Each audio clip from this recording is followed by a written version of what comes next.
I'm Chris Sanchez, and welcome to Sonoma Views, where we talk real estate, property management, restaurant reviews, what's going on in Sonoma County, and everything in between. Today's topic is it's a mix. It's actually between real estate, property management, and lending, the mortgage financing, real estate financing. Question is, if a tenant or renter is in the process of buying their own home, at what point should that renter give their landlord a notice, an official 30-day notice, that he or she is moving out? Put it another way, a person is currently renting from their landlord, they're in a rental, and they are actively looking for a property to buy. At what point should that person give their landlord a notice that they will be moving out of their rental by giving them a 30-day notice to the landlord, 30-day notice to vacate? Okay? You have to start that 30-day clock sometime, but when is the best time for a renter / a buyer to do that? All right, quick background. I want to let you know that for well over 10 years, I was in the mortgage financing side, real estate financing. Since 2001, that was my first experience in real estate. I came in, I learned on the financing side. So in 2001, I went to work for Benchmark Lending, and I was a mortgage banker there. And then after that, in 2002, I received my real estate license and became a loan officer for a large brokerage. So I was a banker and broker for well over 10 years. I'm speaking from experience here. I have worked on hundreds of transactions with from the buyer side of the transaction. A lot of first-time buyers, large down payments, no down payments, low down payments, you name it. I represented buyers on the financing side and also as a real estate agent on the buyer side for years. And now, being on the landlord side of the transaction for the past 5 years, I have my best recommendation. Take it for what it's worth. I always like to set people up to succeed and minimize the potential losses, potential failures. All right, so here's what I recommend. If a tenant is in the process of buying their own property, they should notify their landlord after the transaction has successfully funded and recorded and is on county record. Take it a step further, I would recommend waiting and holding off until the buyer, the new owner, has the keys to their new property. And there's a reason for doing that. Everything I do has its reasons. So let's say today's Monday. We'll use that as an example. Let's say the buyer was in a transaction as a buyer in an escrow for 30 days or so. Maybe the deal was supposed to close last Friday. They were expecting transaction to close on Friday. For some reason, that didn't happen. The lender may have been delayed. The buyer may have been delayed. Maybe there was a paper that wasn't signed. Maybe the lender was trying to verify employment at the last minute. I don't know, during the holiday season, sometimes the county recorder's office is closed. Any number of things could have happened. So it didn't happen on Friday like they expected. Now you got Saturday, now you got Sunday, and now we're on Monday. And sometimes Mondays are holidays too. Maybe it didn't happen Monday. So now that escrow was extended. Okay? So even though you had an estimated closing date, things happen, extensions can and will happen. Things happen. So if that tenant had given their notice to their landlord well in advance before the transaction closed, what if they were supposed to be out of their rental that same Friday because they were expecting to move into their new house on Friday? Same day moves don't work, guys. It just doesn't. So yeah, it puts a lot of undue stress, unnecessary stress. So you have your expected closing date and just go through the motions, roll with the punches, do whatever it takes, but get that transaction closed. Now today is Monday, as an assumption. today, your real estate agent, the real estate agent gives the tenant keys. Great. Transaction closed, money's done, funded, recorded, transaction is officially on county record. That would be the time that the tenant should give their landlord notice. An official notice, because let's be real. If a rental history was part of the mortgage process, that lender may have contacted the landlord already to verify rental reference. Or if the tenant landlord have a good communication, good relationship, the landlord probably might already know that, hey, these people are eventually going to move out. They're in the process of buying their home. I get it.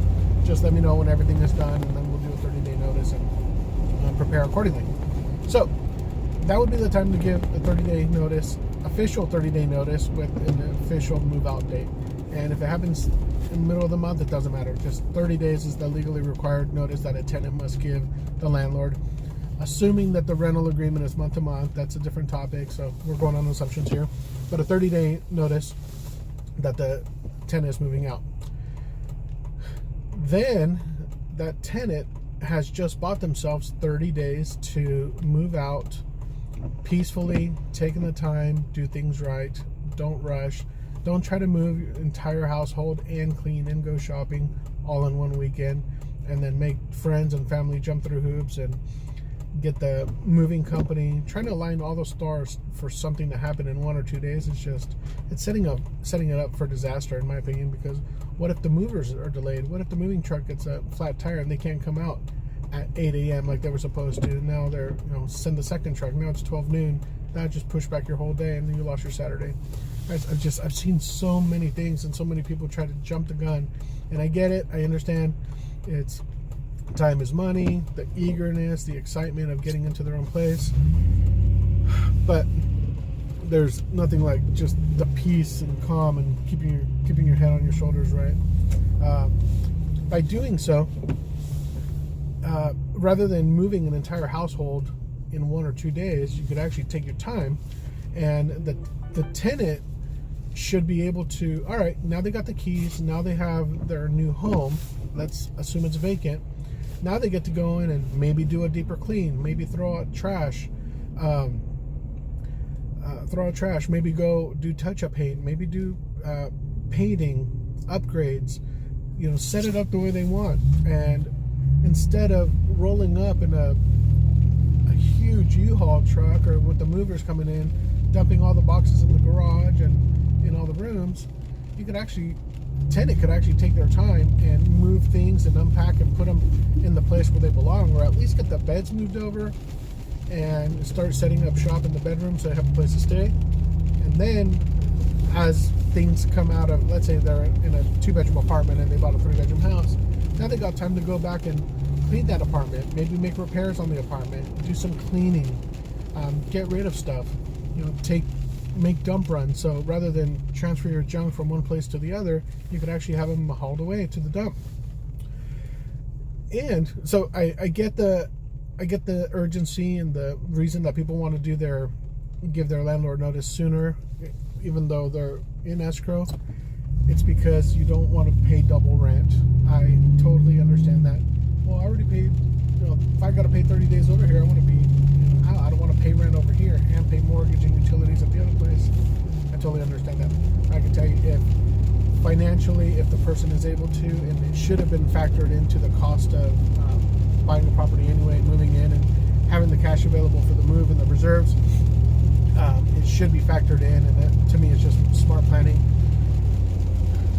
Then you could do it with calmly, more time, and do things right without being rushed. The last thing, and here's the reason I say that: every escrow will not close. It's an unfortunate fact. It is a reality, especially if you're getting the financing for one reason or another, and a loan will not be approved. A loan could be declined at the last minute, and it really sucks. I've been there, I've done that. It's happened to me. I recently, not even 6 months ago, I was selling a property. I was representing the seller, and as it actually happened on a Monday, we were supposed to close escrow on a Wednesday, and Monday morning, the loan officer dropped the ball on us, called the buyer, the client, the borrower, he's the buyer, and let them know, I am so sorry, the loan was declined. Last minute. Appraisal was done, inspections were done, deposit money was up, a lot of money was in the pot, and the lender, even in today's day, this was end of 2018, even in today's day, some loan officer or some lender could let a loan go all the way to the last minute and then decide that they're not going to approve it. So it's reality. It's an unfortunate truth, but you need to be aware, because those things, although rare, it is possible. I think I have something on my but okay, so there are a lot of things that could happen. Now, the other items that are possible but not very likely, and they have happened, fires, for example, natural disasters. We, back in October 2018, we had wildfires in Sonoma County. They're not expected. Somebody or multiple people were in escrow during the fires. Somebody was supposed to close escrow on Monday, and Sunday night, Santa Rosa went up in flames. A lot of homes, thousands of homes were burned down. Job loss, death, car accidents, you name it. So things happen, and obviously they put the brakes on an escrow. So if a tenant had, let's say, given their expecting to close escrow in the middle of the month, let's say April 15th, and they gave their landlord notice on April 1st because they're 2 weeks into escrow and they did the appraisal already, and then they've already given 2 weeks, they burned 2 weeks of their notice, and then they get down to the last minute and the escrow doesn't close. Now they have to call the landlord and figure it out. Ask for more time. But by the time the tenant gave landlord 30-day notice, how do you know the landlord already doesn't have somebody ready to move in for May 1st? They start making plans, and you just don't want to get stuck out in the street, so to speak. If you give a landlord notice that the tenant gives landlord notice that they're moving out, landlord is expecting the tenant to be out at that point. So take it seriously. Give that 30-day notice when you know they're going to be moving out. Hopefully this was beneficial in one way or another. I'm Chris Sanchez. This is Sonoma Views. I hope to keep putting out more content, more educational videos. If you like this sort of information, please subscribe, and there's a little bell icon as well if you're watching this on YouTube. Talk to you soon.